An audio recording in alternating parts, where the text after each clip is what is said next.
What's going on, y'all? What it is? So let's go ahead and slide on these topics. So it seems as though that Diddy and his lawyers are working around the clock to get Diddy out on bail. I don't know if it's going to happen, but they have created two more opportunities, right? I believe they found a loophole for them to obtain the ultimate goal, and that's to get Diddy home until his trial is set to begin in next May. Now, I do want to reiterate this, and I'm going to keep saying this and standing on this until they provide proof. Where is Diddy's mugshot? The former CEO of Abercrombie & Fitch was arrested and made bail the same day, which I don't agree with, but at least they showed Mike Jeffries leaving a West Palm Beach, Florida courtroom after he posted a $10 million bail. And so it seems as though that he was arrested and taken into custody, but he doesn't have a mugshot either. But at least we have that footage of him leaving the courtroom. With Diddy, there appeared to be footage of him being arrested in a New York hotel, but we don't know where the hell they took Diddy. And with my source standing firm on the information that he obtained stating that Diddy was never in jail, I think it might be pointless and useless for us to argue or have a difference in opinion as it pertains to Diddy not being let out on bail versus Mike Jeffries being let out on bail, right? Because Diddy probably was never in prison or jail in the first place. And the reason why I say this is because I noticed in a previous video, a lot of people disagree with my position about if Mike Jeffries can make bail, then Diddy should make bail.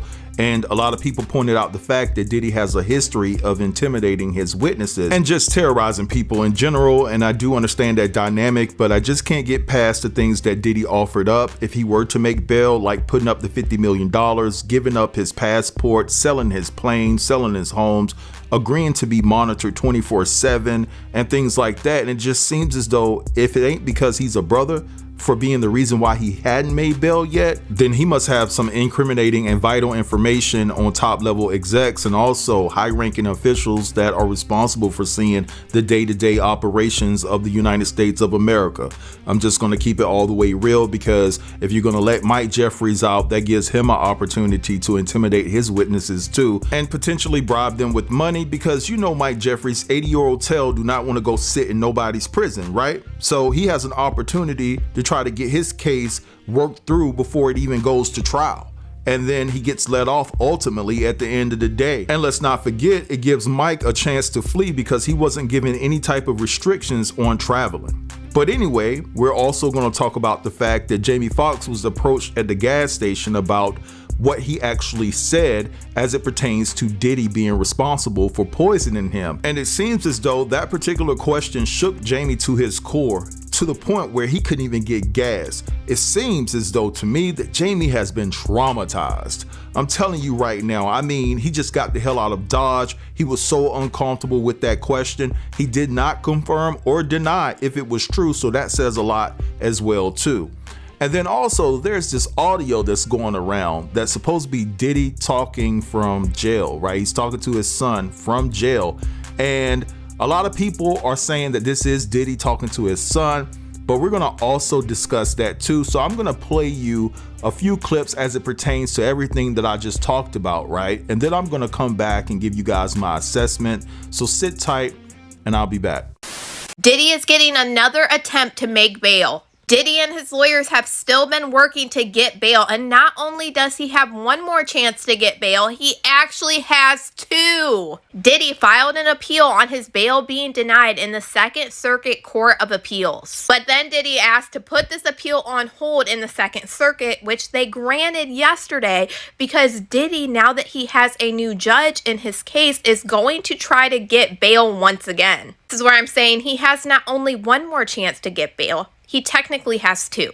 So when Diddy goes back to court and has another bail hearing with this new judge that we know took over his case, and this one is denied also, then he will go through the Second District Court of Appeals in this motion that they agreed to pause for right now, awaiting the decision from the judge. So let's go over the motion that Diddy and his lawyers filed and the reasons why they said that they wrongly denied his bail based off insignificant evidence. So this introduction by Diddy and his lawyers say this case involves extreme and unusual circumstances, but none that typically force bail or warrant forcing Sean Combs to defend himself from a prison cell.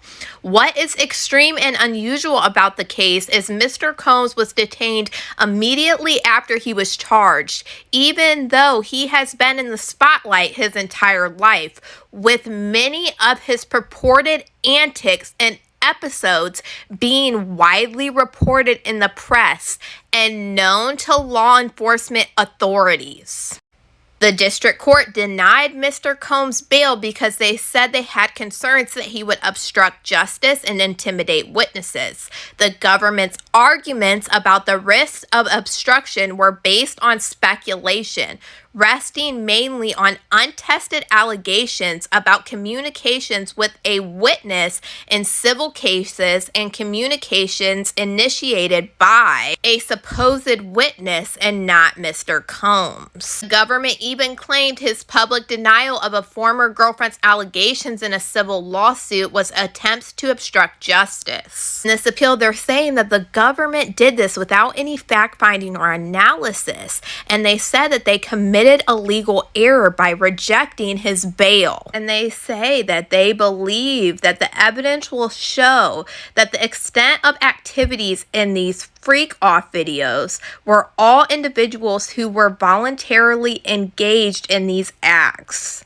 Government reiterated the indictment allegations only vaguely to elude the possibility of witness testimony and evidence, primarily relying on a widely publicized March 5, 2016 videos of Mr. Combs in a domestic violence incident with the former girlfriend called Victim 1, which we know is Cassie Ventura. The government also mentioned text messages and phone calls between Mr. Combs and potential witnesses, primarily witnesses in civil lawsuits filed against Mr. Combs. Defense counsel cited interviews with half a dozen male escorts who participated in the freak-offs described by the government and confirmed that they never witnessed anything remotely non-consensual. They're saying Cassie's lawsuit against Diddy that Diddy quickly wrapped up prompted a lot of other lawsuits to be filed against him. And they say that Diddy communicated with others about the conduct alleged in these lawsuits,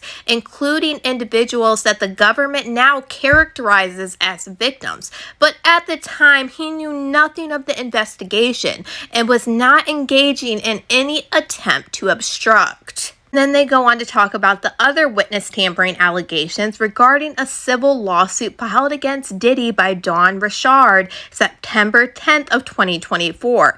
And they said that after this was filed, Diddy spoke with an individual from the lawsuit identified as a prominent witness to his alleged violence.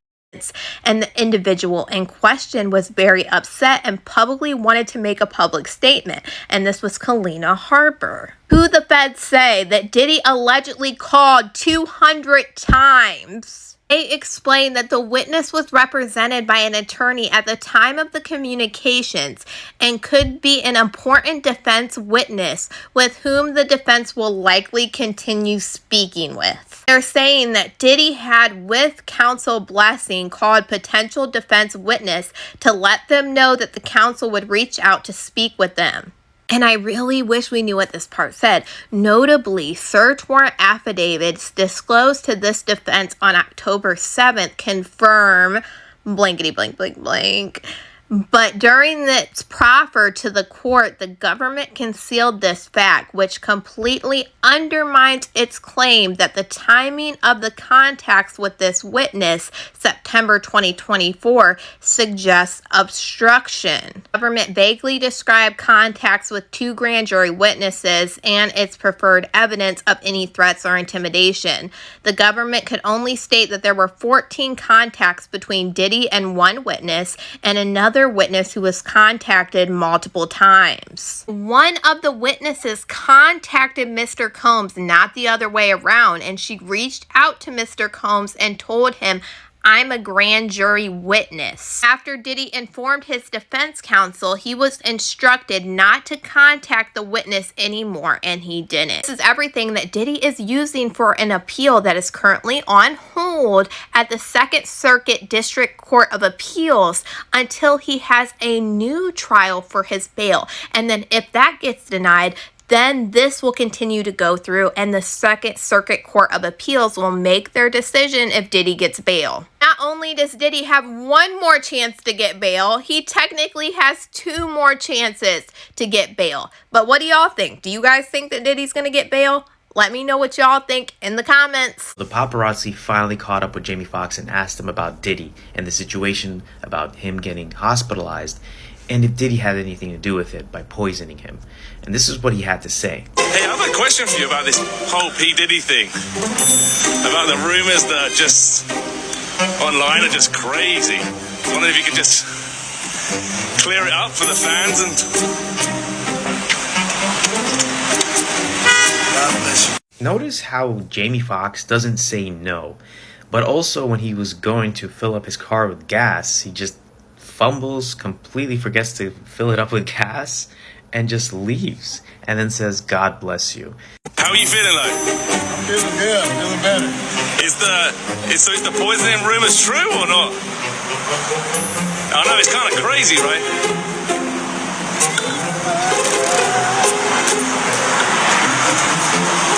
Paparazzi then asks him straight up, are the poison rumors true? He didn't say no. And he goes into the car, starts singing, and drives off. People are saying that he is going to talk about it on his Netflix comedy stand-up special. Maybe that's where he's going to, because there are rumors that he did speak about it on his third filming. So, I don't know. Let me know what you guys think. Yo, listen, do not entertain none of this nonsense and nothing over the phone. Alright? I'm gonna need you to get rid of all the leftover pizza boxes. The what? All the boxes left over from the pizza. All the boxes. Okay. Make sure you recycle the plastic like we talked about. Yeah. Did Jay reach out yet? Nah, Bob. He ghosting. What am I doing? Sweet now, because I'm in here. It's all good. You about to get out on bail. No. Hey, yo, check this out. Need you to reach out to the producer. Let these motherfuckers know there's a release date for that new Netflix movie. Alright, Bob. It's just crazy right now. Everybody out there quiet as a motherfucker. Yeah, exactly. We gonna let them have their little fun, but I'm still gonna have the last laugh. What about all these lawsuits, though, Pop? Ain't none of them getting shit. I ain't worth nothing. Ain't got my name anyway. Don't even worry about it. Bunch of money hungry. Pop, Justin said, what should he do about his whip, though? Man, the f is you talking about? You don't see this shit I'm dealing with right now? I know, Bob. I told this dude that. Check this out. Tell his light skin to go make a club appearance or something. Make some money. You 30 years old and shit. Pay your own f***ing car. Hey, I told him drop some music. I'm about to drop a new track this week. Everybody gonna want to hear what my sound like. Man, we're not doing that shit. Y'all need to stay quiet. Pop, I could rap though. We got attention right now. Man, just do what the I told you to do. And don't forget about the list. Make sure that shit is signed. Alright, so you guys just heard all of that, and as it pertains to Jamie Foxx, he was so shook by that question that he couldn't even get gas, and it really appears that something is really going on here. And like the guy said in the video, maybe he's saving it for his Netflix special that's set to air. But at the end of the day, it just seems like something happened, and now he's ready to talk about it, and I think he should. Will he talk about it? It remains to be seen. Now, as far as Diddy getting two more opportunities to make bail, I don't think he's gonna make bail. I just feel like he has some information that's dealing with some very prominent people. Anytime the judicial system rejects $50 million for you to make bail, then yeah, something bigger is going on there. Now, as far as this video that's supposed to be Diddy talking to his son Christian, I'm gonna call AI on that. And it's just very dangerous how AI is gonna be and already is, because I just don't see this being Diddy talking to his son. And I don't see the conversation leaking. First of all, again, I know you're gonna get tired of me saying this. I don't think he's in jail. And then number two, if Diddy was caught talking to his son in code, talking about remove all the pizza boxes and things of that nature, I believe that Christian Combs would have been arrested, or it would have been another incident that took place where they raided wherever Christian is staying at right now, you know, and we would have known about it. I just don't think that this is Christian or Diddy talking to each other during this phone call. I believe it was made up and somebody was just trying to get views. But anyway, I'm gonna let this go right here. I want you guys to drop down in the comments and let me know what you think about this whole entire situation and everything I discussed. Don't forget to like, comment, share, and if you're new here, consider subbing to the channel. I'll get with you guys later. Peace.